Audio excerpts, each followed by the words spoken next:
Buongiorno, ben ritrovati, siamo in diretta anche oggi, tanti gli argomenti, tanta la cronaca all'ordine del giorno. In primo piano la scarcerazione del quindicenne che nel 2021 aggredì, riducendola in fin di vita, Marta, la 26enne di Mogliano Veneto, un problema giudiziario. Il giovanissimo è già volato a Londra, quindi è uscito dall'Italia, una situazione che sicuramente farà discutere e non poco. E poi parleremo di Assindustria Veneto Centro con le parole del presidente Leopoldo Destro, che dice un autunno complesso, servono consapevolezza e credibilità, il prossimo governo prosegua su PNRR, cuneo debito e un tetto al gas e politica, soprattutto energetica, per l'autosufficienza.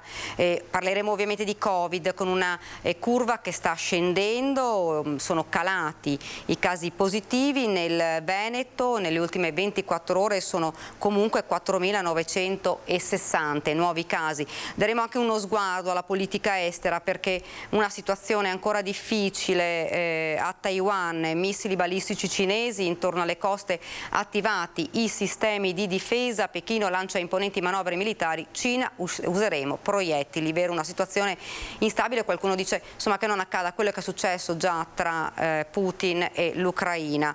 Dunque queste le notizie, ne parleremo perché lo vedo già sul nostro schermo. Andrea Martella, il segretario regionale del Partito Democratico, buongiorno. Buongiorno a lei e a tutti i telespettatori. In primo piano, segretario, l'abbiamo detto in apertura, insomma una notizia che sicuramente farà discutere e non poco, la scarcerazione per, sembra qualche pasticcio, lo chiamano così, giudiziario, del quindicenne che adesso è volato, sembra, a Londra con la madre, insomma dopo un anno è già fuori, è già libero.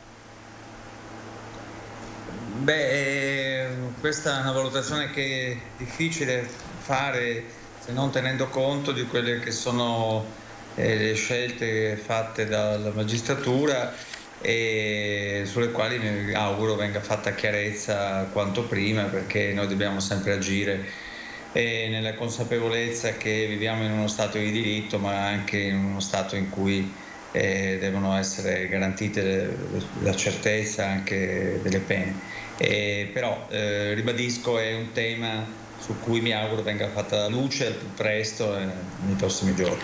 Ecco segretario, uno dei temi insomma importanti, diciamo cari ai cittadini, è proprio quello della giustizia, quello di un sistema insomma che dia garanzie ai cittadini. In questo momento c'è una sorta di insicurezza e non sono le forze dell'ordine che danno insicurezza, ma è proprio insomma, delle leggi che forse non vengono proprio, ci sono ma forse sono troppo garantiste, qualcuno dice. Lei è d'accordo?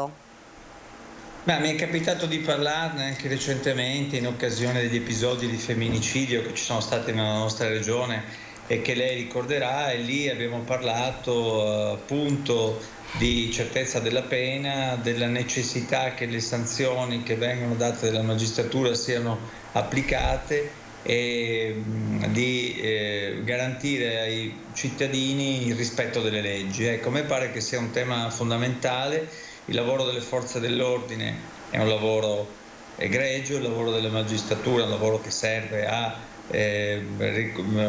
avere poi le responsabilità e a individuare i colpevoli. C'è un lavoro sociale che deve essere fatto in questo senso, con tutti i veicoli educativi che noi abbiamo, a cominciare dalla scuola, per costruire un patrimonio culturale. E naturalmente però il cittadino deve essere messo nelle condizioni di vivere in una città, in una regione, in un territorio sicuro, e per questo ci vuole prevenzione e ci vuole repressione quando è necessario, e ci vuole naturalmente anche certezza delle pene, cioè all'individuazione dei colpevoli devono seguire delle pene certe. Molto spesso il cittadino rischia di sentirsi insicuro perché quest'ultimo tassello viene a mancare. Va ripristinato, non vuol dire che non si faccia, va registrato ulteriormente il meccanismo perché la sicurezza dei cittadini sia al primo posto. Senta, prima di parlare poi di alleanze, politica, delle elezioni, io insomma vorrei anche un'opinione su quello che sta accadendo. Ovviamente a livello internazionale non è a casa nostra, ma abbiamo visto che poi i risvolti di quello che accade all'estero si sentono anche, si ripercuotono anche nei nostri territori. A Taiwan missili balistici cinesi intorno alle coste, attivati i sistemi di difesa. Abbiamo visto Pechino lancia imponenti manovre militari. Una situazione ancora, anche si può dire ancora, instabile, ancora di più. Sì, è una situazione molto instabile che ci dice come il mondo nel corso di questi anni sia cambiato, stia cambiando e che nuovi confini geopolitici si stanno costruendo. La guerra in Ucraina nelle porte dell'Europa ha determinato oggettivamente un cambiamento nei rapporti con l'Occidente e una tensione maggiore, e come ci siamo detti dobbiamo sempre lavorare per un rafforzamento dell'Europa e del proprio ruolo politico in questa situazione, del proprio essere un continente che svolge un ruolo anche di carattere politico al proprio interno e in rapporto con le altre aree del mondo. Ora, quanto andrà verificato nelle prossime ore, io mi auguro che non ci siano nuovi livelli di tensione nel mondo, perché di questo non abbiamo proprio bisogno. Senta, invece parliamo adesso di politica, di elezioni. C'è un po' di maretta all'interno del centro-sinistra riguardo agli accordi, già le prime tensioni. Ma per la verità stiamo lavorando anche in queste ore all'individuazione di un accordo per definire un'alleanza di centrosinistra in cui ci sia il Partito Democratico con la propria lista, democratici e progressisti, perno di un'alleanza che al centro veda anche le forze che fanno riferimento a Calenda e alla Bonino, e a sinistra veda una presenza delle forze che fanno riferimento ai Verdi, a Europa Verde e alla sinistra italiana. Si sta anche lavorando per la composizione di una lista civica che faccia riferimento ai sindaci. Questa legge elettorale obbliga a fare delle alleanze e è per questo che noi le stiamo ricercando. Sono alleanze di carattere elettorale ma anche di carattere programmatico. Noi vogliamo fornire al Paese un messaggio chiaro, quello di una coalizione democratica, progressista e ambientalista che possa occuparsi dei problemi e dei bisogni delle persone. In queste ore questo quadro si sta componendo, direi. Non è che c'è maretta, c'è un confronto che mi auguro vada a buon fine, per il quale tutti siamo impegnati e per il quale mi auguro tutti esprimano lo stesso senso di responsabilità. Oggi Silvio Berlusconi ha detto: Azione PD, triste alleanza contro qualcuno.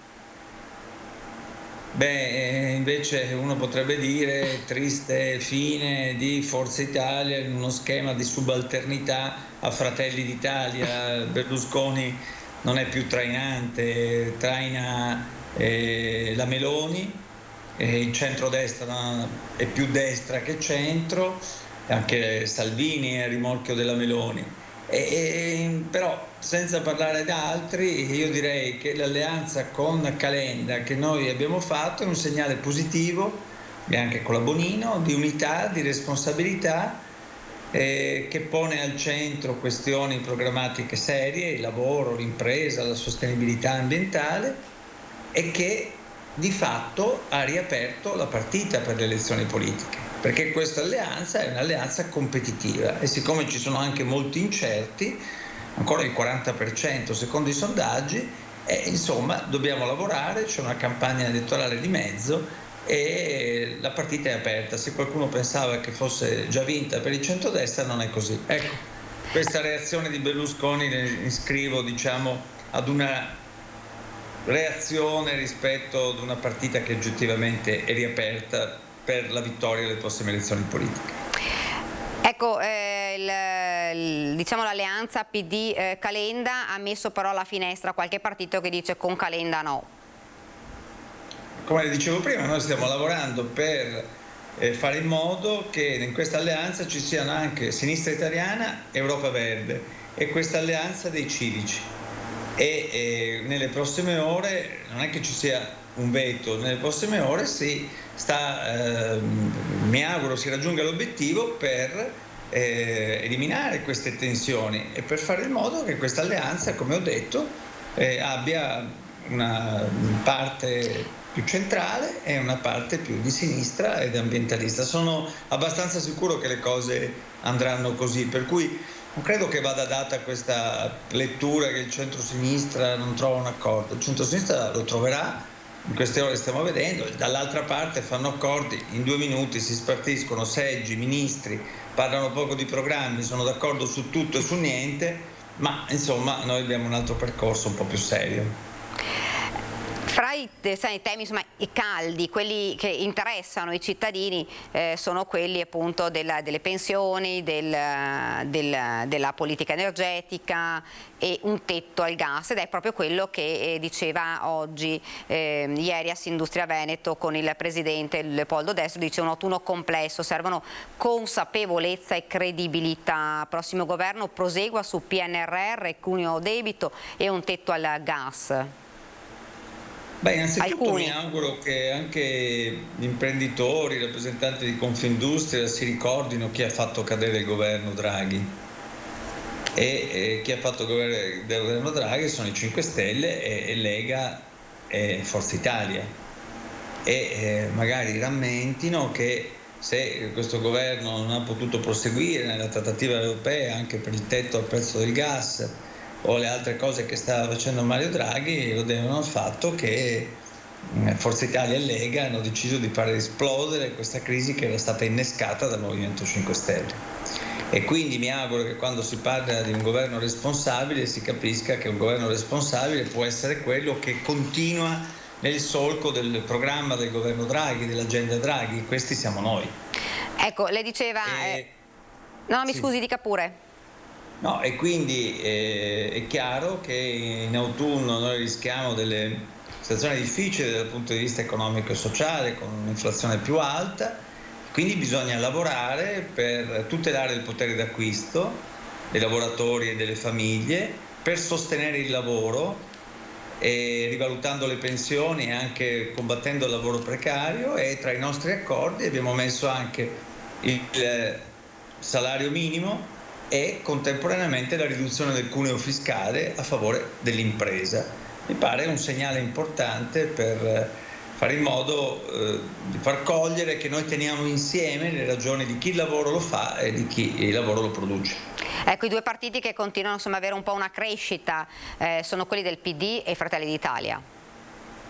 Sì, alla fine penso che ci sarà una polarizzazione in questo senso, come molti sondaggisti dicono. Poi le elezioni si giocano sempre negli ultimi 10 giorni e negli ultimi 10 giorni io credo prevarrà una polarizzazione tra la Letta e la Meloni, e gli italiani e i veneti saranno chiamati a scegliere se vogliono mandare a Palazzo Chigi la Meloni, e se pensano che l'Italia debba stare chiaramente collocata in Europa nella tradizione liberal democratica occidentale, o debba stare con chi è amico di Orban o chieggia in qualche modo a Putin, e debba decidere se stare dalla parte di chi mette al centro i diritti, le libertà personali, il lavoro, lo sviluppo delle persone o l'ambiente, e chi invece magari ha sempre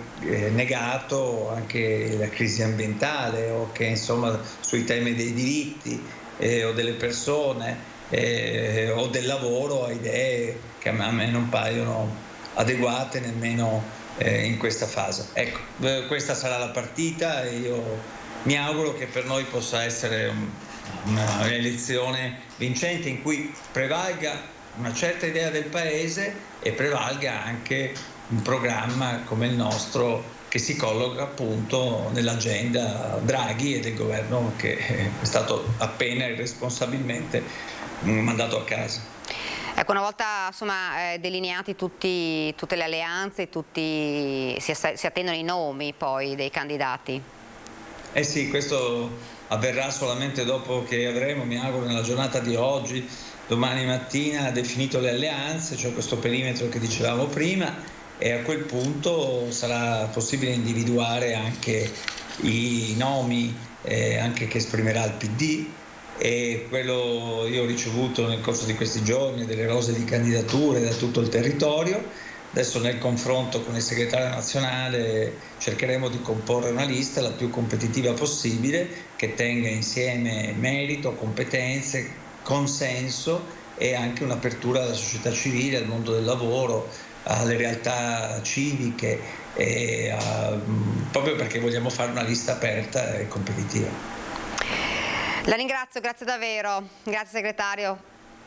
Grazie a voi e buon lavoro. Grazie, buon lavoro anche a lei. Grazie. Noi andiamo avanti e parliamo anche di cronaca, perché una notizia che riguarda Ancona ma in realtà coinvolge anche il Veneto, violentata e picchiata da un 35enne conosciuto la sera stessa dopo alcune ore passate allegramente insieme in discoteca. È accaduto nella notte tra giovedì e venerdì scorsi all'esterno della discoteca Baia Imperiale, intorno alle 2 a Gabicce Monte, in provincia di Pesaro Urbino. La notizia è stata anticipata da un quotidiano. La vittima è una ragazza di 18 anni in vacanza con la famiglia a Riccione, mentre il presunto violentatore sarebbe un 35enne veneto, anche lui in vacanza sulla costiera Ramagnola. Allertate la polizia, le indagini della squadra mobile hanno permesso di individuare e fermare il presunto violentatore.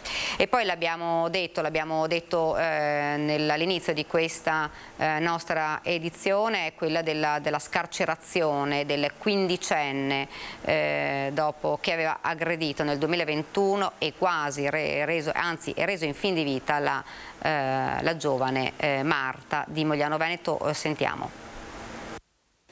È già libero il quindicenne di Marocco di Mogliano che nel marzo del 2021 accoltellò la 26enne Marta Novello mentre la ragazza faceva jogging non distante da casa.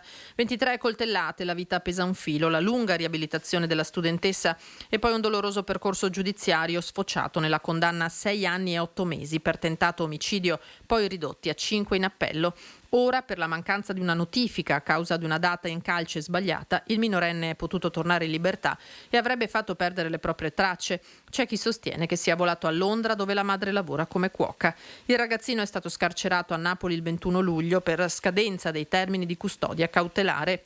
Il giudice doveva disporne l'immediato trasferimento in una comunità, ma invece che il 20 luglio, il termine ultimo per la comunicazione all'interessato è stato indicato nel 20 settembre e la notifica non è avvenuta, consentendo così la liberazione. A pesare è soprattutto la frustrazione per quella che viene vissuta, dice l'avvocato Alberto Barbaro, come l'ennesima ingiustizia. E il legale della famiglia di Marta si chiede: lo Stato riuscirà a riportare in Italia l'aggressore affinché sconti quella pena definitiva che dovrebbe avere lo scopo di recuperarlo?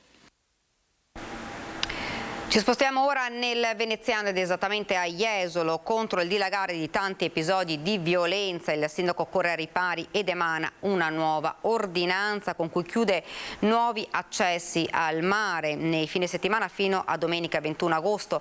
La recente aggressione riguardava 2 trevigiani che erano stati picchiati da un gruppo di uomini dell'est Europa per futili motivi. Dunque il sindaco è corso ai ripari, sentiamo.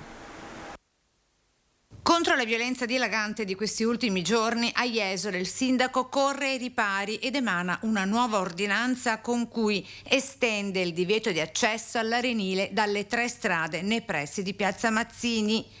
Provvedimento che prevede la chiusura degli accessi nelle serate di venerdì, sabato e domenica e così pure a Ferragosto, liberando il passaggio subito dopo le 4 del mattino del lunedì.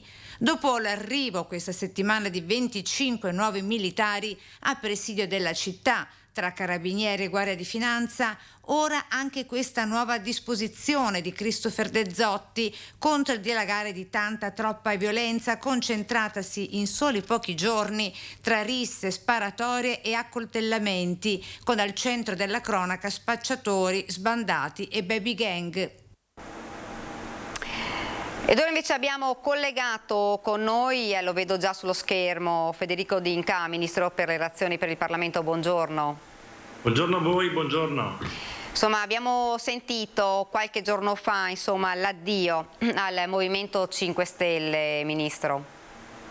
Sì, molto sofferta come decisione ed è venuta dopo la non fiducia al governo Draghi al Senato, per la quale insomma, siamo arrivati poi a causa anche di Forza Italia e della Lega, che hanno voluto anche loro aggregarsi a questa scelta di non votare la fiducia. Siamo arrivati alla caduta del governo Draghi e quindi a mettere in grande instabilità il nostro Paese.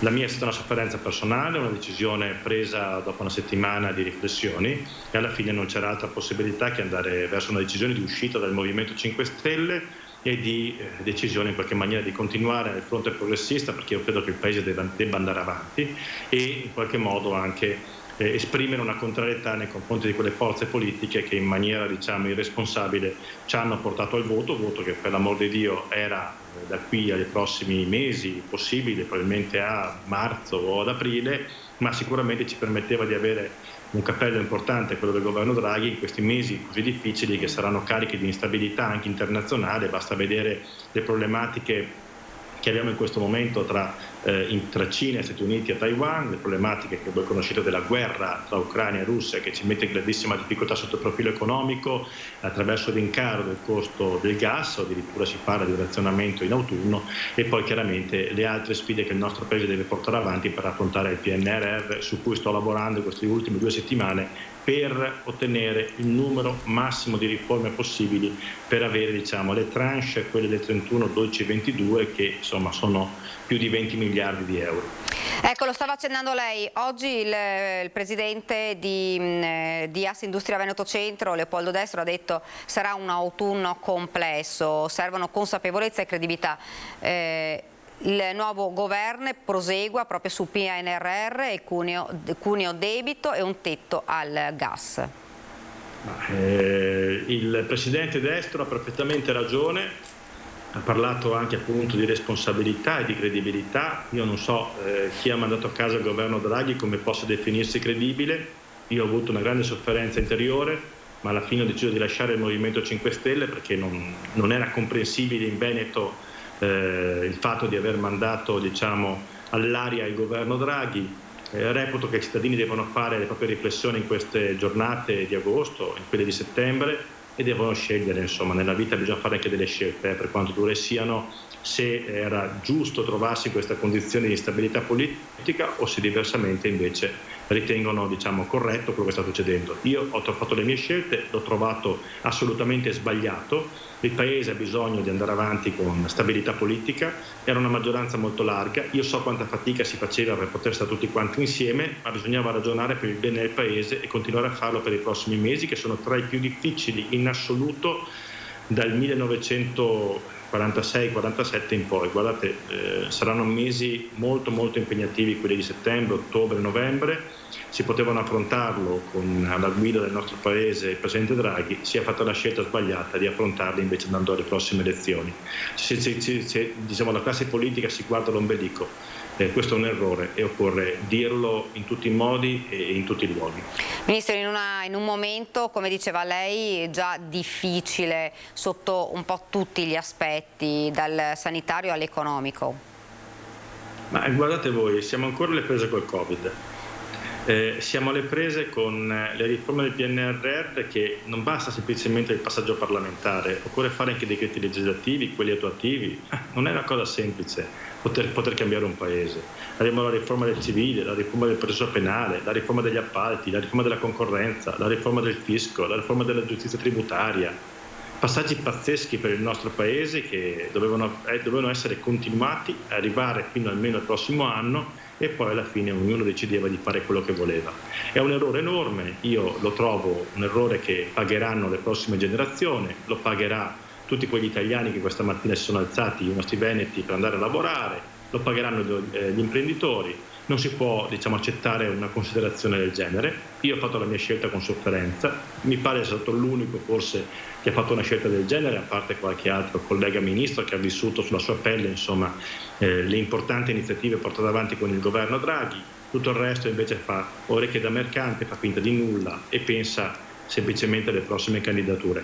Io trovo una grande sofferenza, la esprimo a tutti i cittadini veneti, dobbiamo in qualche maniera battere un colpo, perché altrimenti si rischia di ritrovarsi senza aver parlato al momento giusto, e questo è il momento di discutere sul futuro del nostro Paese. La discussione è aperta, le elezioni è il momento in cui la discussione viene chiusa, il dialogo in questo momento deve essere fatto tra le persone responsabili, e mi auguro che siano tanti responsabili in Veneto. Ecco, Ambiente 2050 all'insegna della transizione ecologica.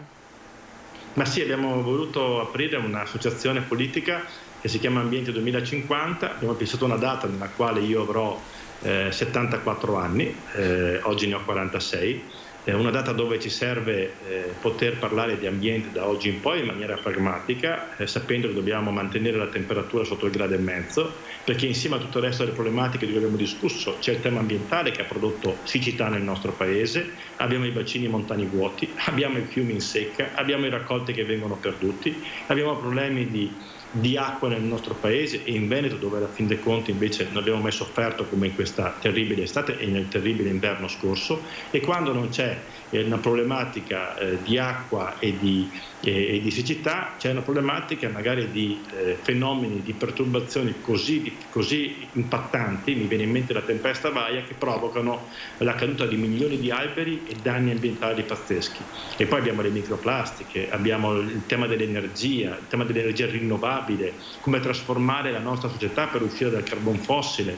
Abbiamo dei temi importanti sui quali, come società, nel rispetto delle generazioni che vengono avanti, di mia figlia che ha 6 anni, di tutti i figli delle persone che ci ascoltano, sono temi che devono essere al centro della nostra agenda politica, e per cui abbiamo voluto portare avanti questa nostra associazione politica Ambiente 2050 con tanti amici, e tra l'altro con tanti imprenditori che mi stanno chiamando in queste ore per fare un passo in avanti. Ecco Ministro, in un quadro ancora non proprio delineato a sinistra, con, ancora alleanze che ci sono, non ci sono, qualcuno la stretta, alcuni stanno alla finestra come il Movimento 5 Stelle, come si colloca Agenda 2050? Nel campo progressista, in cui io non mi sono mai spostato, ho cercato di poter trovare gli accordi su Padova per la riconferma di Sergio Giordani, un sindaco capace di essere una persona che amministra con coscienza ed intelligenza. Ho aiutato Marco Doria Mira, anche lui sta operando molto bene nel veneziano. Poi chiaramente le grandi vittorie mi hanno formate però, e per me quello è l'esempio dell'Italia, in cui le energie migliori si mettono a disposizione, decidono di prendersi anche delle grandi sfide personali e percettano facendo con un campo largo di persone che guardano il futuro. E questi sono gli esempi pratici. Io fino al 26 giugno ho visto queste grandi vittorie anche in Veneto, che hanno risaltato a livello nazionale, e cui ho dato il mio appoggio personale e ci ho creduto fino dal primo istante. E poi si è spento tutto con il voto del 20 luglio al Senato e con l'uscita del Movimento 5 Stelle. Ma quello è il campo vero, e quello è il campo anche dei veneti che guardano in maniera diversa al futuro dei propri figli. O facciamo un passo in avanti tutti, o altrimenti ne faremo tanti indietro e provocheremo danni enormi al nostro Paese, all'economia e a tutte quelle persone che aiutano gli altri, che in Veneto sono tantissimi. Ecco Ministro, come vede le alleanze a sinistra? Abbiamo visto che c'è un po' di maretta tra PD, Calenda, quindi nessuno vuole, ci sono partiti che dicono non con Calenda, quindi diceva il segretario regionale Martelli, diceva no, le alleanze si faranno, però attualmente non c'è ancora un quadro ben preciso. Fra l'altro anche il Movimento 5 Stelle che per il momento è alla finestra. Guardate, io credo che alla fine le persone che hanno competenze e capacità si devono unire in questi momenti e dare il massimo. Credo che in questo primo passaggio tra il Partito Democratico e Azione segni intanto il nucleo centrale di questa importante alleanza. sono persone che hanno votato le fiducie come io ho fatto al governo Draghi, e mi auguro che quello sia il passaggio necessario per poter andare avanti con un proseguo in cui in maniera pragmatica si costruisca poi un insieme di proposte che sono valide per il Paese. La proposta principale chiaramente è il PNRR, perché guardate, e che se ne dica tutti, ma quello è l'unico indirizzo. Poi le riforme possono essere fatte in vari modi, possono essere conservative e portare poco, o altrimenti possono essere molto incisive.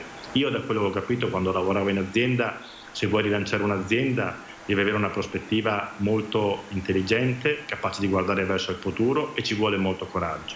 Io questi strumenti che ho appena detto li ho utilizzati per 2 crisi aziendali che voi conoscete, la Ceramica Dolomiti oggi, prima Ida Standard, o la CC che oggi passa al gruppo Luve, in cui abbiamo salvato più di 600 persone, 600 posti di lavoro, 600 famiglie, coordinandoci con aziende del territorio. Un esempio, un laboratorio per tutta Italia. Questo è il modo di poter governare, lo si fa con intelligenza, mettendo risorse, guardando il futuro, facendo le opere in maniera corretta e con un grande rispetto dell'ambiente, e dialogando sul territorio senza mai perdere la coscienza comune che quello che facciamo non è per noi stessi ma per quelli che vengono dopo. Ecco, Ministro, un'ultima domanda, anzi 2 domande. Una riguarda sempre il Movimento 5 Stelle, insomma i dati lo danno abbastanza in caduta. Secondo lei riuscirà in qualche maniera a risollevarsi? Non ho idea, io posso soltanto ringraziare il Movimento 5 Stelle per tutto il lavoro fatto in questi anni, così come Giuseppe Conte. Chiaramente io l'ultima scelta non ho assolutamente condivisa, ho cercato, come voi avete visto, in tutti i modi nel mio ruolo di far ragionare le persone, portare al dialogo come sempre, fare un passo in avanti.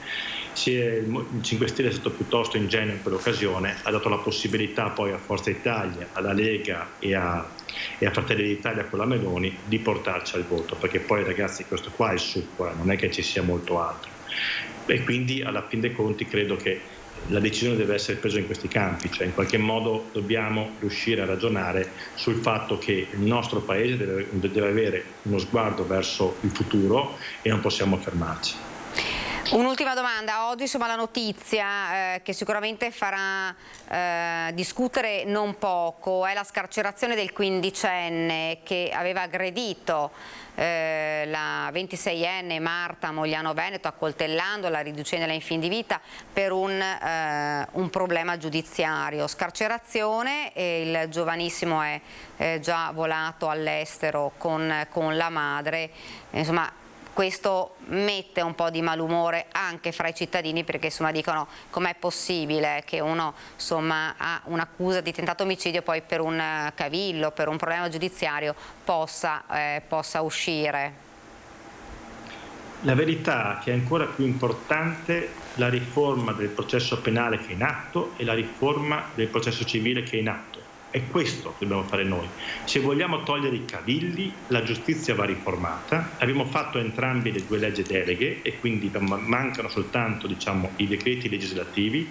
Questa cosa deve concludersi nella maniera corretta. Così evitiamo di poter avere cavilli, altrimenti non c'è altra regola. O tu riformi con una maggioranza larga, come abbiamo fatto, va bene, alcuni processi così importanti, o altrimenti non se ne viene fuori. I cavilli vengono tolti attraverso una riforma molto attenta. Punto, non c'è altra possibilità. Tutto il resto è discussione e chiacchiere che possono essere fatte in qualsiasi luogo, ma non all'interno del Parlamento, dove è il luogo in cui si deve decidere sotto il profilo legislativo, con l'aiuto del potere esecutivo del governo, le riforme del nostro Paese. Questa è la problematica. Tutto quello che viene messo, quello che in qualche maniera blocca questo processo, come quello che è successo togliendo la fiducia al governo Draghi, impedisce una serie di riforme che sono indispensabili per il nostro Paese.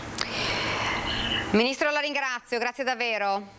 Io ringrazio voi, mi unisco tra l'altro anche alle condoglianze nei confronti del direttore Monestier. So che ne avete parlato, io stesso essendo cittadino di Borgo Valbelluna, dove appunto è nato e cresciuto il direttore, esprimo la mia vicinanza alla famiglia in questo momento così difficile una tragica scomparsa per tutta l'informazione nel nostro paese e in particolare delle aree del Veneto e Friuli Venezia Giulia in cui appunto il direttore ha espresso tutta la sua capacità e tutta la sua competenza. Ancora le più sentite condoglianze alla famiglia. Grazie Ministro, ne approfitto anche per dire che proprio questo pomeriggio nel Duomo di Belluno ci saranno i funerali. La ringrazio Ministro, grazie davvero. A voi, grazie. Grazie, buon lavoro. Noi ora ci spostiamo a Venezia, dove dovrebbe esserci per noi il nostro Filippo Foi, se lo vedo Filippo, che dovrebbe parlarci insomma di via libera ai Velox in Laguna. Filippo, buongiorno. Buongiorno Daniela, buongiorno ai nostri telespettatori. Lo vedete già inquadrato al mio fianco l'onorevole Nicola Pellicani del Partito Democratico, capogruppo alla Commissione Ambiente della Camera. Proprio ieri c'è stata un'importante novità che Daniela Sisia stava già anticipando ai nostri telespettatori, perché lei ha inserito un ordine del giorno che impegna il governo a posizionare degli autovelox in laguna. Beh, finalmente ai tempi supplementari della legislatura, perché era l'ultimo provvedimento, è stato accolto questo ordine del giorno che impegna il governo, quindi anche il governo, come dire, anche se dimissionario, a introdurre anche in laguna i velox, ovvero gli autovelox che funzionano sulla strada potranno essere installati anche in laguna. Bisognerà trovare, appunto, dovranno essere omologati, ma finalmente il Far West che regna sovrano adesso, soprattutto lungo il canale di Tessera che porta all'aeroporto, ma un po' in tutta la laguna, che anche per problemi non solo di moto ondoso ma anche di sicurezza, adesso c'erano dei dispositivi che dovranno essere, come dire, omologati e installati in laguna senza bisogno che per sanzionare i limiti di velocità sia presente sempre un agente. Ecco perché i nostri telespettatori potrebbero porsi la domanda: ma non c'erano anche prima i controlli di velocità? Sì, c'erano, ma dovevano sempre, siccome non c'è la normativa dei velox riguarda solo la strada, adesso dovrà essere estesa anche alla laguna di Venezia, perché fino adesso non c'era una norma che stabiliva questo, quindi la sanzione la poteva fare il singolo agente volta per volta, ma come sappiamo poi c'erano tutti i ricorsi che venivano puntualmente accolti e quindi nessuno pagava mai sanzioni per eccessi di velocità che sono all'ordine del giorno in laguna, soprattutto in questa stagione con tanti turisti, con tanti motoscafi che sfrecciano in laguna. C'è poi una cosa singolare che dobbiamo ricordare anche ai nostri telespettatori: il fatto che non tutta la laguna, diciamo proprio quella che è a ridosso di Venezia, attorno a Venezia, è di competenza del comune. Una parte, per esempio, credo il bacino di San Marco è statale, e lo sa. Ma guardi, c'è la frammentazione di competenze e di poteri è uno dei grandi problemi della città e che crea paralisi, conflittualità tra soggetti, tra ministeri. Nel caso specifico, il comune di Venezia è competente solo nei canali interni, quindi il bacino di San Marco è di competenza della Capitaneria di Porto, poi ci sono i canali portuali, poi ci sono alcune zone della laguna che dipendono dalla regione, insomma c'è una frammentazione di competenze che è anche uno dei motivi per cui la governance della laguna è sempre in crisi. Questa normativa che abbiamo approvato ieri, il decreto di infrastrutture, comprende un importante articolo che riguarda Venezia, che finalmente ridefinisce la disciplina dell'autorità per la laguna, che viene rinominata, come da me proposto fin dall'inizio, nuovo magistrato alle acque, perché è il nome della più antica istituzione veneziana, e dovrà riunire in sé più competenze. Verrà eliminato definitivamente la frammentazione di poteri in laguna? Purtroppo io credo di no, penso che per questo ci voglia molto di più. Stavamo lavorando in Commissione Ambiente per una commissione parlamentare sui problemi di Venezia, però il crollo del governo ha impedito la conclusione, però alcuni spunti interessanti erano venuti. Ecco, uno degli spunti interessanti che invece proprio verrà applicato e che ha fatto parecchio discutere, perché è la prima volta che in Italia si adotta un provvedimento del genere, riguarda le cosiddette locazioni turistiche, gli affitti brevi. A Venezia ma anche a Mestre, dove stiamo parlando, sono particolarmente diffusi perché si tratta di una fonte di reddito innegabile in una città che è attraversata, secondo le stime di pre-pandemia, da circa 24 milioni di visitatori all'anno. Lei ci ha messo una stretta a questa cosa che ha creato molti malumori, chiaramente tra alcuni in chi ha l'appartamento. Che cosa prevede questo provvedimento? Sì, ho presentato un emendamento a mia prima firma che poi è stato fatto proprio dalla maggioranza di governo, proprio il provvedimento aiuti, quello poi l'ultimo approvato, non prevede alcun divieto. Intanto bisogna dare un'informazione corretta, no? Perché spesso anche la scarsa informazione che c'è sulla cosa. Cosa prevede? Prevede la regolamentazione di un fenomeno ormai fuori controllo, quello della locazione turistica. Ormai gli appartamenti di Venezia sono quasi tutti a destinazione turistica e vanno disciplinati. Quindi la legge cosa dice? Che il comune può fare un regolamento per disciplinare il numero di locazione turistica da destinare appunto a questa attività, e oltre i 120 giorni cambia la destinazione d'uso. Vuol dire che oltre 120 giorni diventerà una casa vacanze o qualcosa di simile, quello che effettivamente è. Quindi si pagheranno le tasse relative a un'attività di fatto imprenditoriale, e la norma però tutela chi fa questa attività con una sola unità immobiliare, ovvero noi dobbiamo salvaguardare lo spirito originario di quella che è proprio una forma di sharing economy, no? Quella dello scambio di case e di chi lo fa per diciamo così arrotondare il reddito, no? E quindi che quella è una forma positiva, però dobbiamo... E voi nel mirino avete anche grosse diciamo, società che gestiscono decine e decine di appartamenti a Venezia, in realtà non si tratta del reddito familiare. E certo, dobbiamo fermare la speculazione che c'è a Venezia, tantissimo, ma c'è anche a Firenze, c'è anche a Roma, tant'è che i sindaci delle grandi città vogliono anche loro questa norma che è stata fatta per Venezia, grazie al fatto che noi, avendo una legge speciale, abbiamo potuto introdurre questa normativa. Devo dire che sono molto contento di aver fatto questo lavoro proprio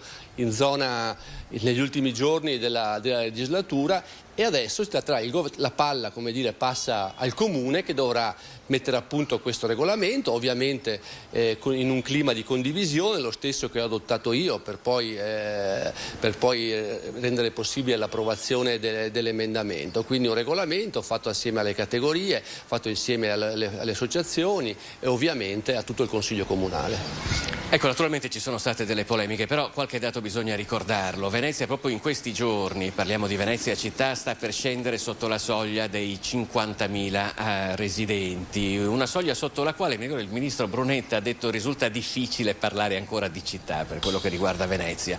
Non solo ci sono 50.000 residenti, che poi in realtà forse sono anche molti di meno perché vengono conteggiati anche chi ha la seconda casa, forse sono solo 30.000, ma ci sono 80.000 posti turistici, 80.000 posti letto turistici, per cui addirittura in alcuni sestieri come San Marco è stato calcolato che ci sono più numeri civici di residenti, per cui diciamo che ci troviamo in una situazione di forte emergenza. Ma certamente, solo le locazioni turistiche sono più 7-8 mila, non sono adesso, anche perché molte, poi c'è il fenomeno dell'abusivismo che va ovviamente colpito, perché io credo che questo fenomeno favorisce anche lo spopolamento della città, quindi io credo che questo non sia l'unica misura da adottare.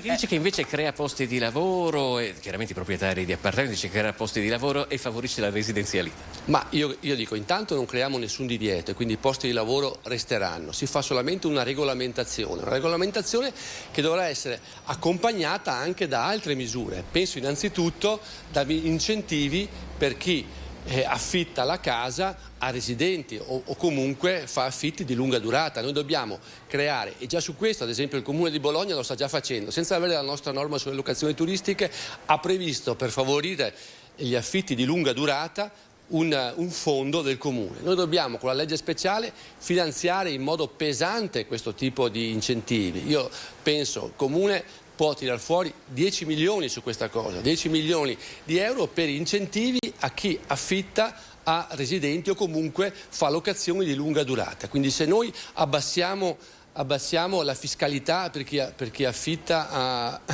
a residenti e contemporaneamente regolamentiamo le locazioni turistiche, io credo che questo mix di azioni possa calmierare un po' il mercato, perché adesso un comune, un povero Cristo che va a affittare una casa a Venezia non la troverà mai, perché ovviamente ci sono prezzi che non sono abbordabili.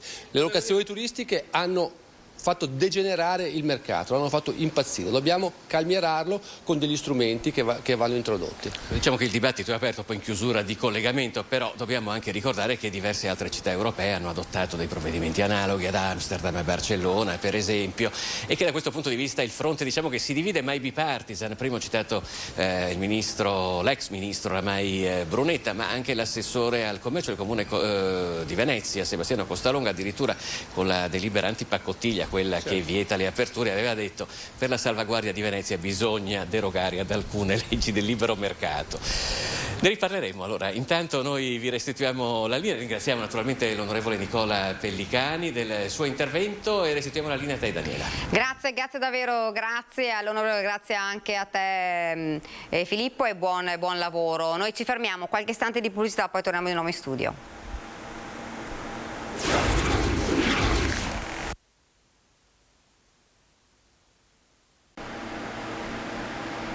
Siamo tornati nuovamente in studio. Prima di collegarci con Padova, vedo già nello schermo il nostro Guido Barbato, vi presento l'ospite che ci ha raggiunto qua in studio, Claudio Borgio di Fratelli d'Italia, buongiorno. Buongiorno, grazie per l'invito. Poi dovremo avere in collegamento anche Andrea Michalizzi del Partito Democratico. Prima però ci colleghiamo subito con Padova, dove ho visto il nostro Guido Barbato. Guido, buongiorno.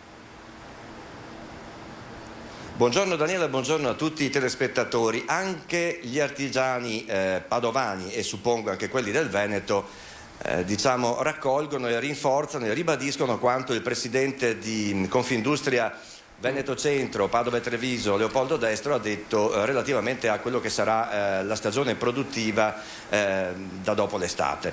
Sono in compagnia di una componente di giunta di Confartigianato Padova, Susanna Zorzi, che presiede anche il gruppo degli impiantisti.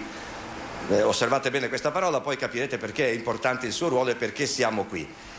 Perché, signora Zorzi, anche gli artigiani vedono nel futuro, del prossimo autunno, incertezza e instabilità? Soprattutto è subentrato un nuovo fattore di instabilità, non solo per l'energia, non solo per il ritardo nelle forniture, non solo per la guerra, ce n'è un quarto, quello dell'instabilità politica. Quanto vi preoccupa? Ma allora ci preoccupa molto perché vediamo che chi ci dovrebbe governare, dovrebbe dare sicurezza a noi italiani, in questo momento stanno litigando e non trovano accordi sul come far del bene agli italiani, visto che loro sono lì e sono i nostri governanti, dovrebbero accordarsi, trovare delle misure che servano agli artigiani, alle industrie, all'agricoltura, che poi noi produciamo reddito perché diamo da lavorare anche ai dipendenti.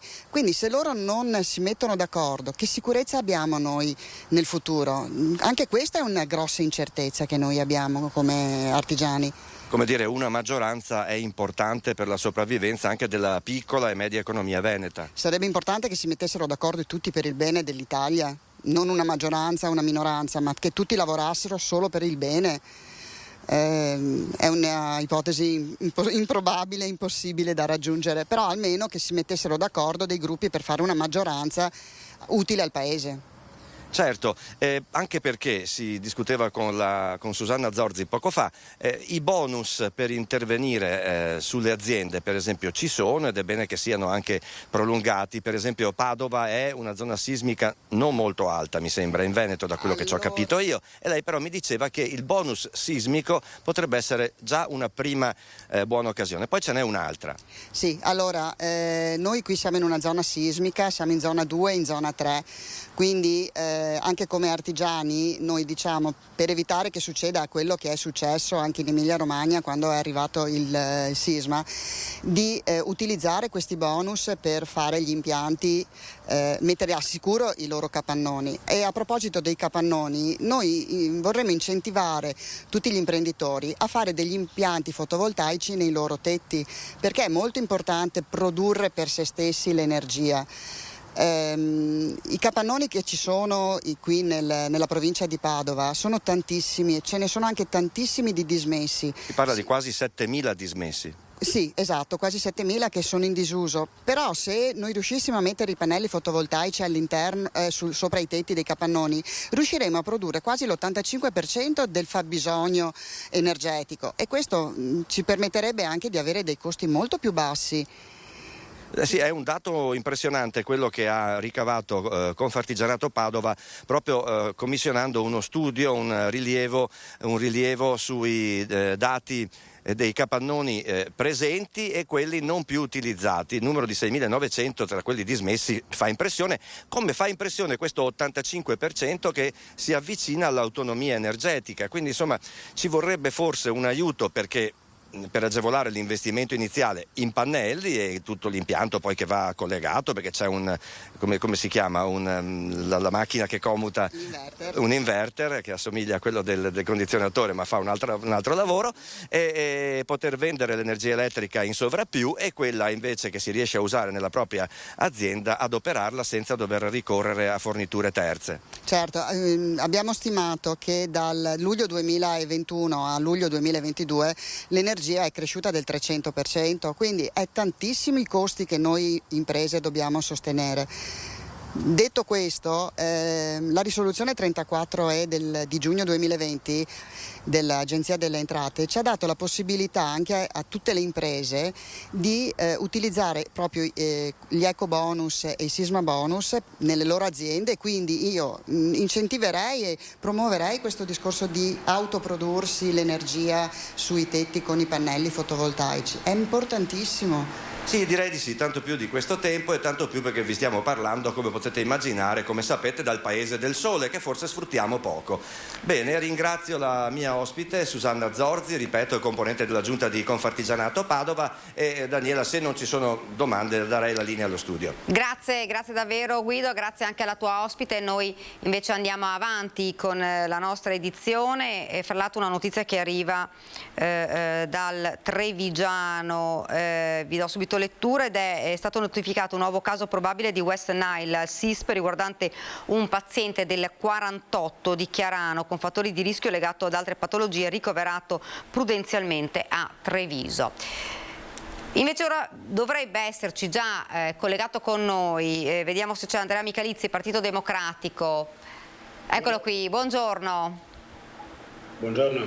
Insomma, sappiamo che abbiamo poco tempo perché insomma ha un impegno, quindi partiamo subito con le notizie più importanti. Parliamo ovviamente di politica, parliamo di alleanza, l'abbiamo detto, ne abbiamo parlato anche prima, insomma con una difficoltà in questo momento Michalizzi nella sinistra di trovare insomma un po' una quadra di tutte le alleanze PD e Calenda, e qualche partito insomma comincia a avere il mal di pancia.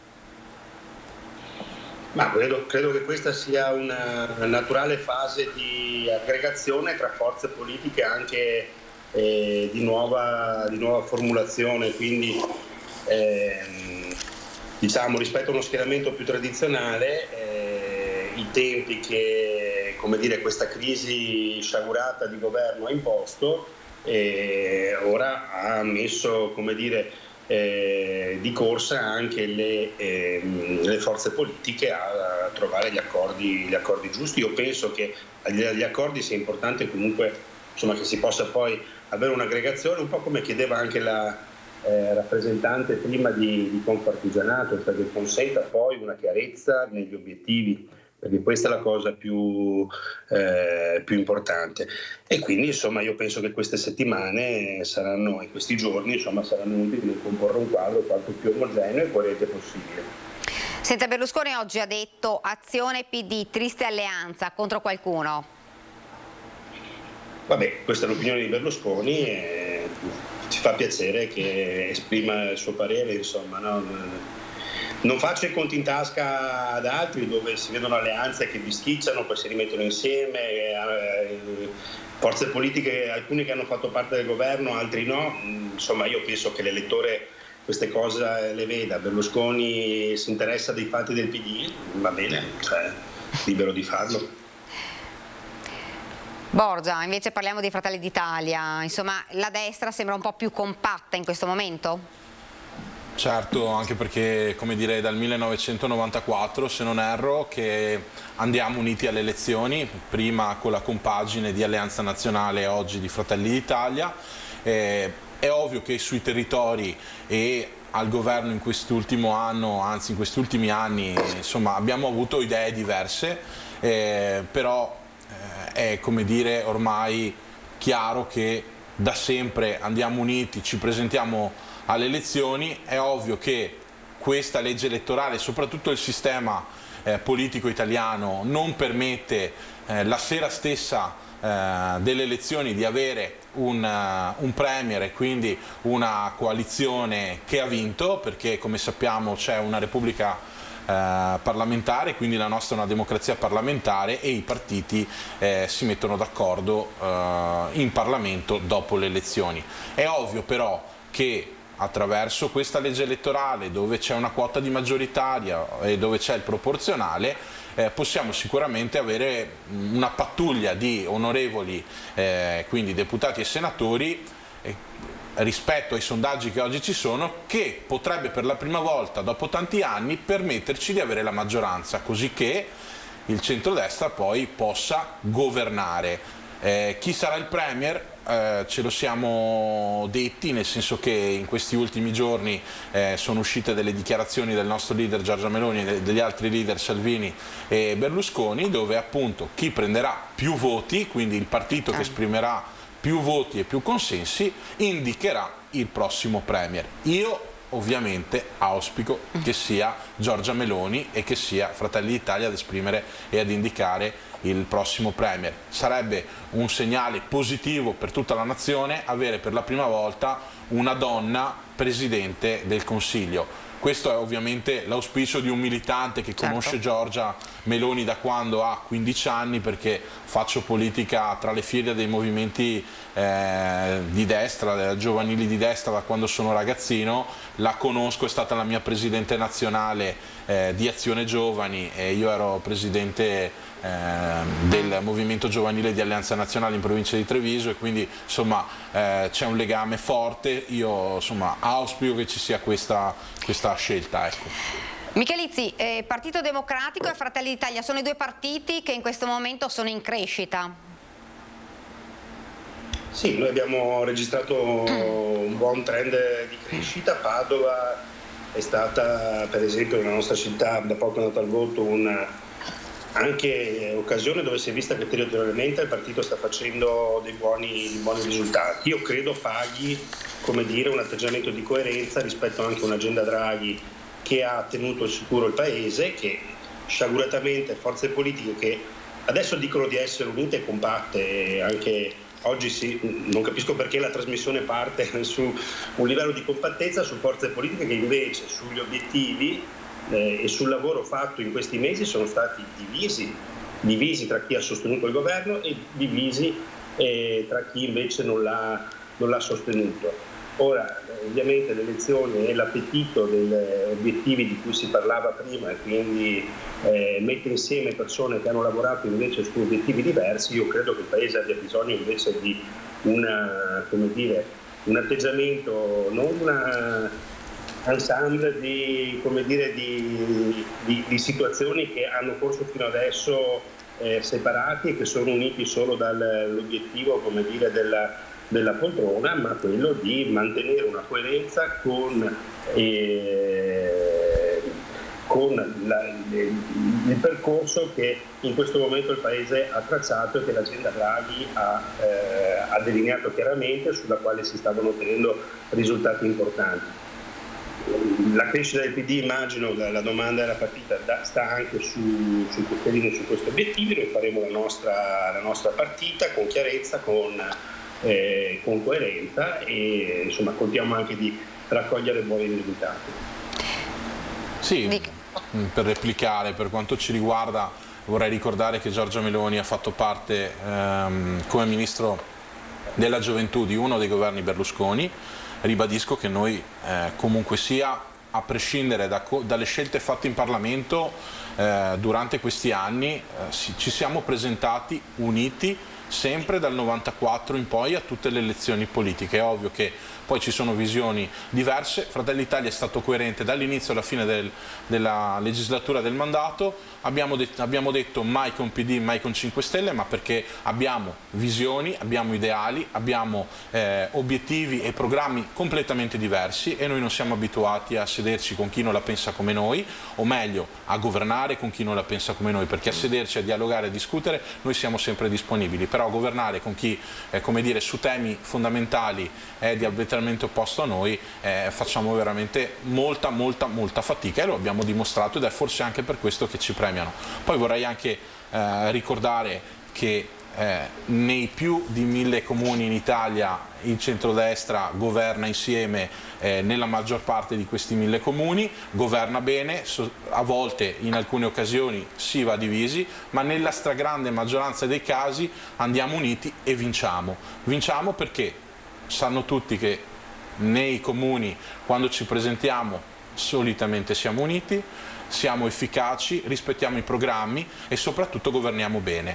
Per questo credo che oggi più che mai ci sia bisogno non solo di compattezza, di una compattezza importante, ma soprattutto di avere, come dire, la possibilità, dopo più di 9 anni, di tornare insieme al governo e di mettere in pratica quelle misure di cui la nazione ha bisogno. Dopodiché, sinceramente, non possiamo permetterci di prendere lezioni da chi oggi si è spartito le poltrone con leader che in questi ultimi anni, in questi ultimi mesi, in queste ultime settimane si sono dati addosso sulla qualsiasi. Parlo per esempio di Letta e di Calenda, parlo anche ovviamente di Fratoianni e di Calenda, parlo anche di Di Maio e del PD, perché oggi notiamo che e abbiamo, insomma, da quello che ha detto Letta, probabilmente Di Maio sarà in una lista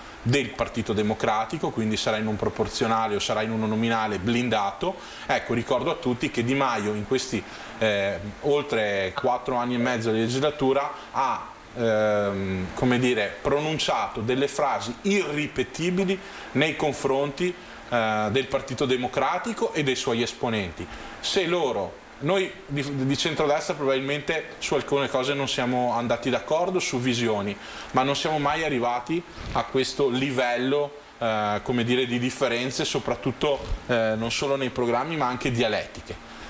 Ognuno fa le proprie scelte, noi andiamo per la nostra strada. Io non volevo intervenire in argomenti che competono ad altri schieramenti, ma visto che il vice sindaco di Padova, come dire, si è lasciato andare a degli interventi sul centrodestra, mi è sembrato corretto ribadire la mia posizione. Micalizzi, su questa insomma, opinione Di Maio, Partito Democratico, non solo, una replica.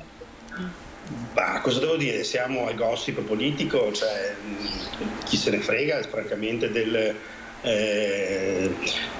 e anche questa cosa del citare i governi del 94, del 2000, cioè di epoche fa. Forse non ci si è accorti che nel frattempo il mondo è attraversato da situazioni, come dire, che hanno rivoluzionato anche il panorama politico. Siamo ancora nel bel mezzo di una pandemia, c'è una guerra in corso e quindi lo scenario non è quello che ricorda il mio cordiale interlocutore, ma siamo completamente in un'altra situazione dove la rappresentante prima di Confartigianato mica chiede di fare il gossip, cosa ha detto Di Maio, cosa ha detto la Meloni, cosa ha detto Letta, cosa ha detto qua, chiede fatti. E noi l'obiettivo non è quello di stare insieme il più possibile per dire abbiamo vinto, ne abbiamo uno più degli altri, e poi, come dire, mettere insieme chi in questi mesi di difficoltà, di crisi, di risposte concrete che il Paese aveva bisogno, ha lavorato su obiettivi diversi. Noi siamo per proseguire con ancora più slancio e più coerenza, insomma, sugli obiettivi che l'agenda Draghi ha delineato e tracciato. Il gossip, francamente, insomma, non è con quello che si governa un paese, quindi non mi interessa, insomma, mi era stato chiesto di commentare le parole di Berlusconi, non l'ho fatto, mi pare anche evidentemente. Quindi io penso questo, insomma, citare situazioni, governi che parlano, come dice, che riguardano epoche ormai passate, penso che non sia garanzia di niente. Noi oggi abbiamo una situazione attuale, oggi di grande difficoltà, ed è a questo che si devono dare risposte, e il fatto di aver tenuto insieme anche forze politiche diverse sta nella responsabilità che chiedeva la rappresentante prima di Confartigianato, che chiedono tanti cittadini, che è quello di lasciar perdere la zuffa politica del gossip, come abbiamo sentito prima, ma di lavorare sugli obiettivi concreti, sulle esigenze che oggi ci sono. Non avere un governo in queste settimane, in questi mesi, è tragico. È tragico per tutta una serie di sostegni e di aiuti che il governo stava dando a tanti settori del nostro paese che oggi sono in grande difficoltà. Chi si è preso la responsabilità di staccare la spina deve dire questo ai cittadini, non deve raccontare della dichiarazione di Di Maio cosa faceva Giorgia Meloni nel 2004.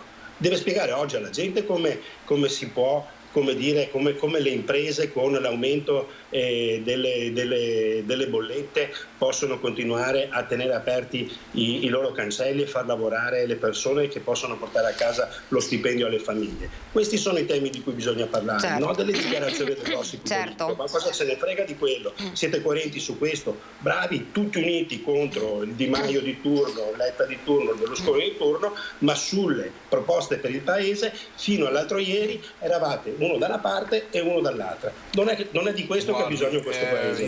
Intanto per quanto riguarda il fatto di staccare, per quanto riguarda il discorso di staccare la spina, ricordo che chi ha staccato la spina a questo governo sono stati i deputati e i senatori del Movimento 5 Stelle, alleato fino all'altro ieri del Partito Democratico, quindi il vice sindaco dovrebbe guardare in casa propria e non noi, perché noi non siamo al governo da 5 anni, siamo all'opposizione, non siamo mai stati a sostegno di questo governo e neanche di quelli precedenti, quindi se ha qualcosa da dire, se vuole puntare il dito, credo che debba puntarlo a casa sua. Detto questo, vorrei anche ricordare che hanno governato loro fino adesso, siamo arrivati al baratro perché loro non avevano ricette, perché è da 9 anni che il Partito Democratico a fasi alterne perde le elezioni e governa, ma questa è la democrazia parlamentare.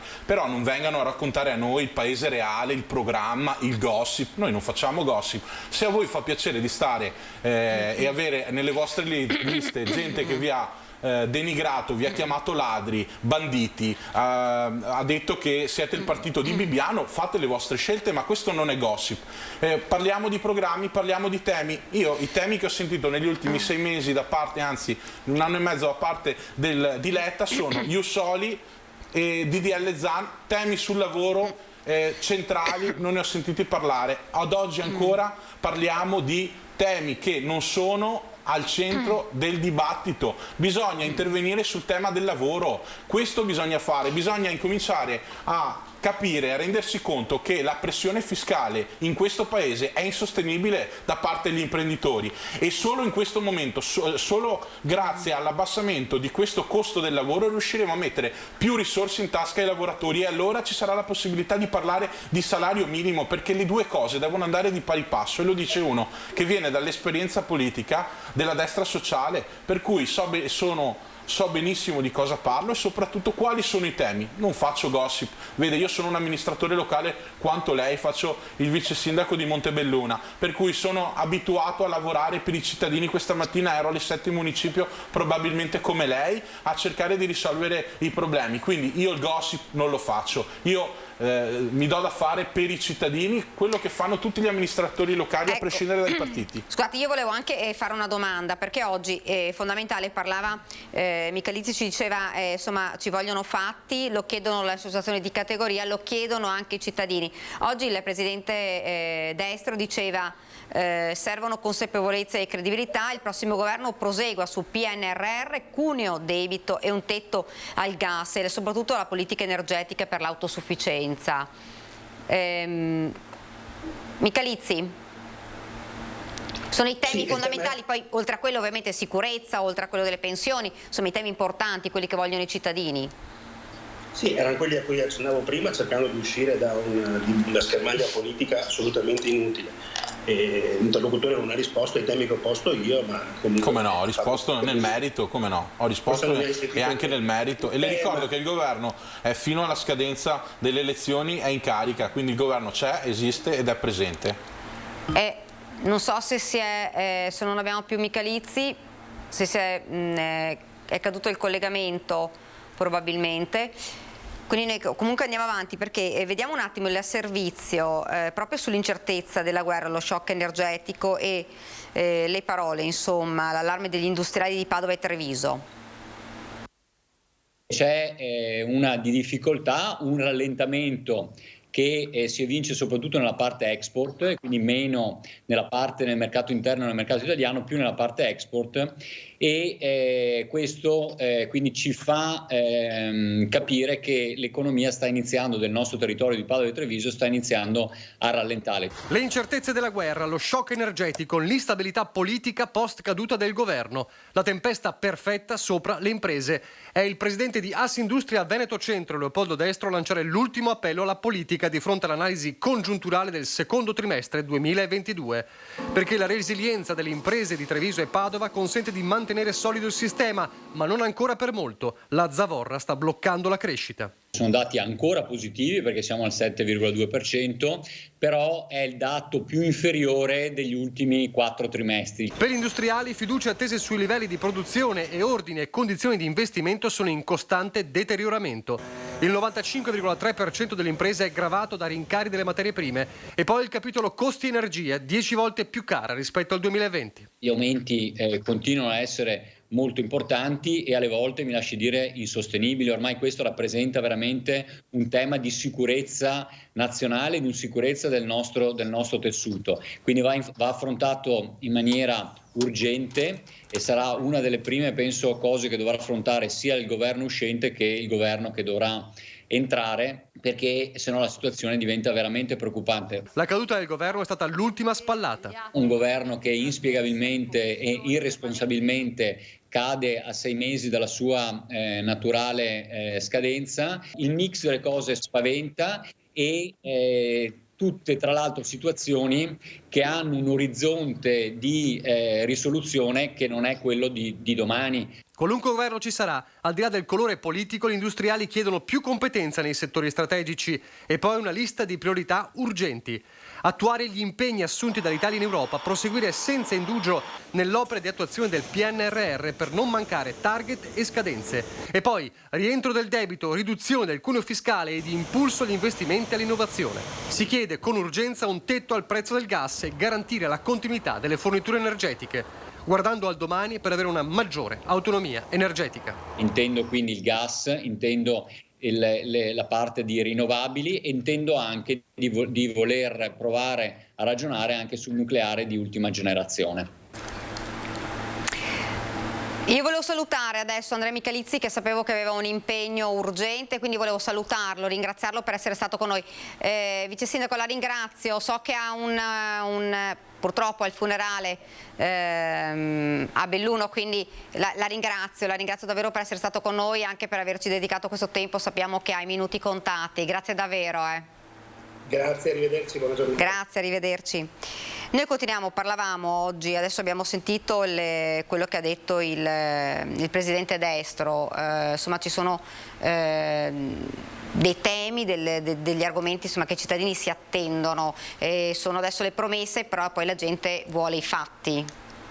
Non siamo abituati a fare promesse, guardi, lavoriamo da sempre e ci diamo da fare e utilizziamo il metodo dell'amministratore locale anche quando ricopriamo ruoli di governo, ruoli importanti quali deputati e senatori. Per cui quello che in questi mesi noi racconteremo è l'idea in questo mese, anzi, perché parliamo appunto di una scadenza elettorale che ormai è prossima. Parleremo della nostra idea di nazione, della nostra idea d'Italia, della nostra ricetta per l'Italia. Ecco, prima ho fatto riferimento proprio al tema del lavoro, che è un tema per Fratelli d'Italia centrale. Infatti oggi Giorgia Meloni ha lanciato la sua prima proposta, che è ovviamente importante sul tema del lavoro, che è più assumi, meno paghi, e questo non deve essere una, come dire, proposta fine a se stessa, e non è una proposta fine a se stessa,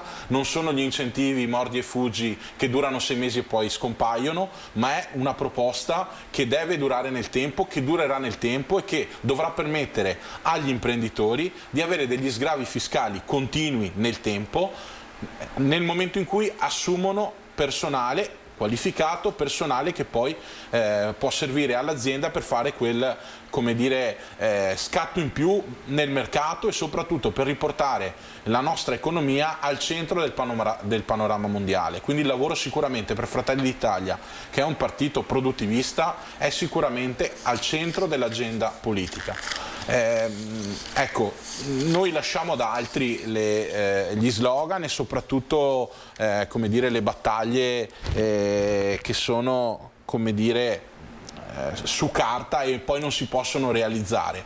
Quello che noi diremo cercheremo di attuarlo, di farlo, di come dire, portare in Italia una nuova visione. In questi giorni stanno lavorando le diplomazie di Lega, Fratelli d'Italia e Forza Italia sul programma, che sarà sicuramente un programma snello, un programma con dei punti chiari che serviranno ai cittadini per cercare di risollevarsi e per cercare di migliorare la qualità della vita. Ecco Borgia, fra poco dovrebbero arrivare anche, insomma, essere resi pubblici i nomi dei candidati. Certo. Fra i papabili, insomma, c'è anche il suo.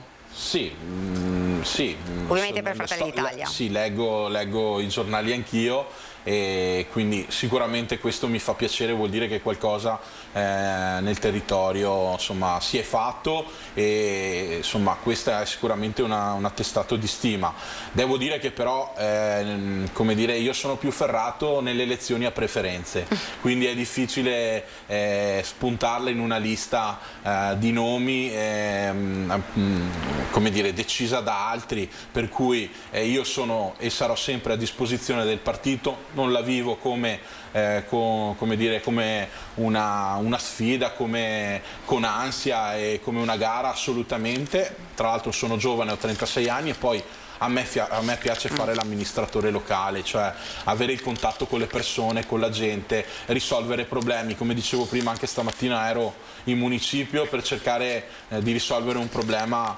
Per esempio in una zona della città abbiamo avuto delle segnalazioni di una perdita d'acqua e quindi ci siamo attivati per cercare di risolvere il problema. Questo è uno degli esempi. Quindi se il partito riterrà che insomma, possa essere la persona adeguata per andare in Parlamento, allora sarò presente. Nel caso in cui non fosse così, nessun problema. Lavorerò, correrò e mi impegnerò in campagna elettorale perché Fratelli d'Italia diventi il primo partito e questo possa permettere a Giorgia Meloni di fare la premier. Sono sicuro che il partito sceglierà le persone migliori e soprattutto che rappresentino in modo giusto, corretto e dignitoso il nostro territorio. Ecco, io vorrei trattare anche un argomento che è quello della sicurezza. Ne abbiamo parlato, insomma, ampiamente durante questa diretta, perché insomma ha fatto scalpore, sicuramente fa discutere la scarcerazione del 15enne di Mogliano, che era stato arrestato con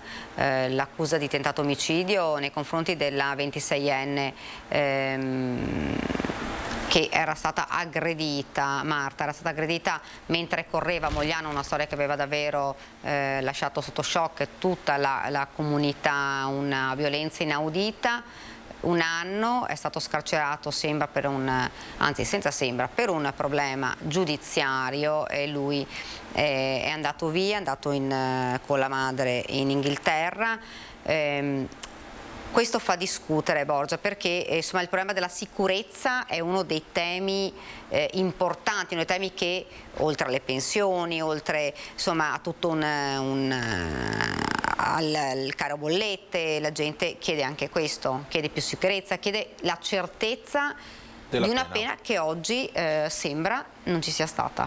Guardi, io vado predicando ormai da anni che non abbiamo bisogno di più leggi, ma abbiamo bisogno di far rispettare le leggi, che ci sia una certezza della pena. Oggi credo che la giustizia italiana con questa decisione o comunque sia questo errore, chiamiamolo come vogliamo, abbia toccato un punto veramente bassissimo, perché non è possibile rivedere in giro una persona che dovrebbe stare rinchiusa, libera. E tra l'altro posso immaginare come si senta la famiglia di chi ha subito, la ragazza che ha subito questa violenza, che è stata una violenza veramente, come dire, disumana, e sono non solo sbigottito, sono veramente nauseato, perché è una vergogna e oggi la giustizia dovrà rispondere per quale motivo questo ragazzo è fuori, è libero. Tra l'altro ho visto alcune notizie, dicono che sia già partito, sia già in partenza, oppure sia già arrivato in altri lidi, mi dicono che sia a Londra, almeno ho letto. Ecco, se così fosse sarebbe oltre il danno la beffa, ed è per questo che dobbiamo avere un governo forte che faccia rispettare le leggi, e anche con la magistratura e con i giudici incomincia ad esserci un dialogo su questo tema. Ci vuole una riforma della giustizia completa. Ultimamente e negli ultimi anni ci sono giustizie che vanno a metà e che non risolvono i problemi della giustizia in generale, perché questo è sotto gli occhi di tutti e la gente è stanca. Perché stamattina ero, come dire, prima di andare in municipio sono andato a salutare una mia concittadina, non posso dire l'età perché sennò dopo come dire si offende, però una signora âgée, diciamo, ecco.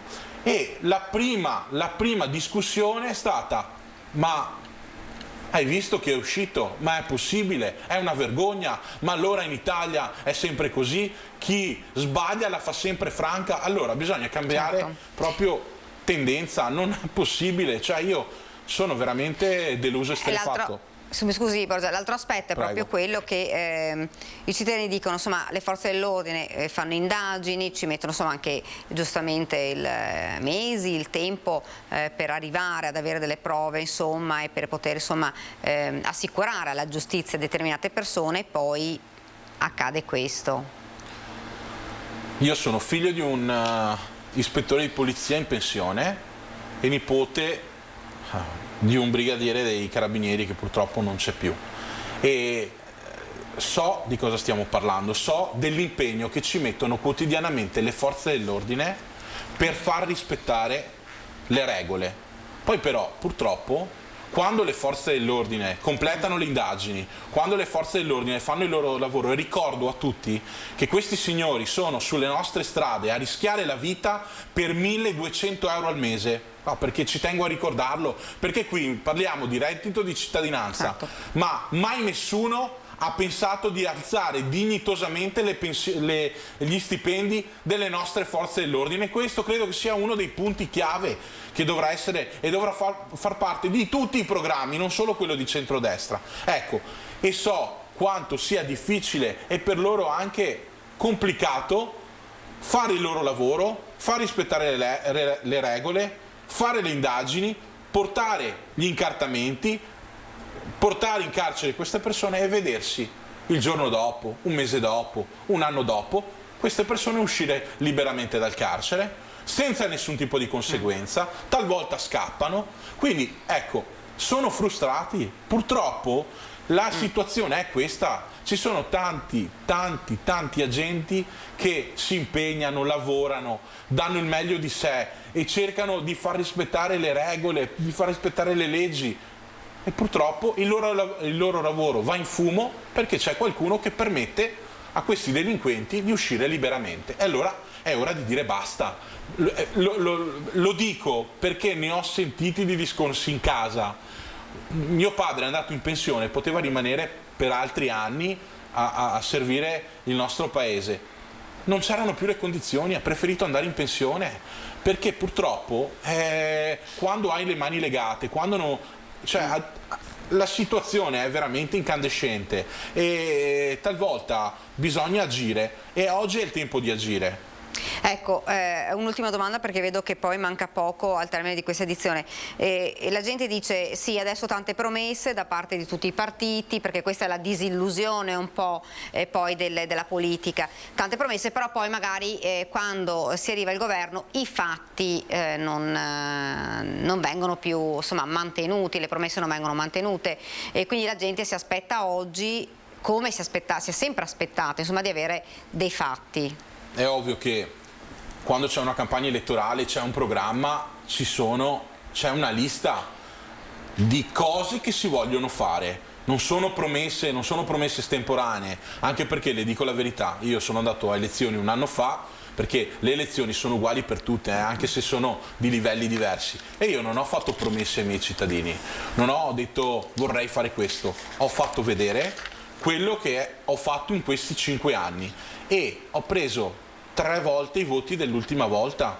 Questo perché? Perché i cittadini sanno scegliere, i cittadini si rendono conto quando dimostri di saper lavorare. Allo stesso modo, Fratelli d'Italia per la prima volta potrà governare. È ovvio che oggi c'è un programma e c'è una lista di cose, ma se ne accorgeranno i cittadini che non saranno promesse quando governeremo, perché di solito rispettiamo i patti, siamo persone coerenti e cerchiamo di fare del nostro meglio, anche perché abbiamo tutto l'interesse, abbiamo il nome Italia nel nostro partito, perché noi crediamo nel nostro paese e nessuno qui ha la bacchetta magica, però l'impegno, il coraggio e la coerenza non mancherà mai da parte degli uomini e delle donne di Fratelli d'Italia. Ringrazio davvero Claudio Borgia per essere stato con noi. Siamo quasi in chiusura, 2 minuti proprio per darvi lettura del bollettino regionale, perché ci sono 4.960 contro i 5.005 di ieri, dato che porta il totale però dei contagi a 2.119.832, ovviamente parliamo del Covid,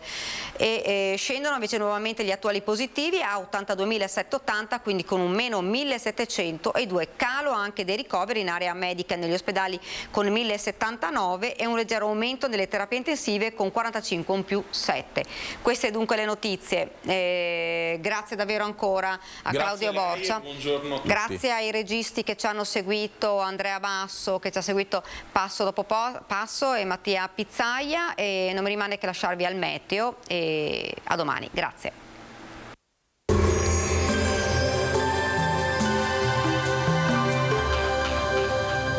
Donadel Sunplast fornisce ed installa tende e coperture tecniche, avvolgibili, serramenti in PVC e in alluminio, porte da interni. Bentrovati al meteo. L'Italia è alle prese con l'ennesima espansione dell'anticiclone africano, con una nuova fase calda, seppur meno estrema della precedente. Tempo sostanzialmente buono. Vediamo insieme il dettaglio. Sul Veneto la grafica di giovedì 4 agosto evidenzia una situazione tranquilla. Avremo tanto sole con cielo in pianura prevalentemente sereno. In montagna poco nuvoloso con possibili brevi rovesci temporaleschi nel corso del pomeriggio. Temperature in aumento, minime tra 18 e 24 gradi, massime invece comprese tra i 32 e i 36 gradi all'incirca. Spostiamoci ora sul Friuli Venezia Giulia, anche in questo caso sarà asciutto e stabile, con ampio soleggiamento e cielo limpido. Non sono attese piogge degne di nota. Temperature minime sui 22-24 gradi, massime intorno ai 32-34 gradi.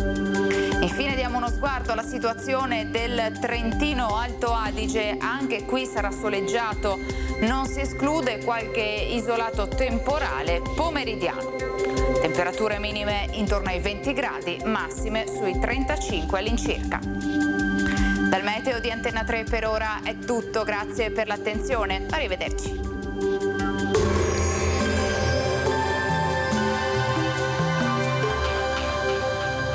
Donadel Sunplast vi aspetta nello showroom di Farra di Soligo, dove troverete le giuste risposte alle vostre esigenze di arredo esterno.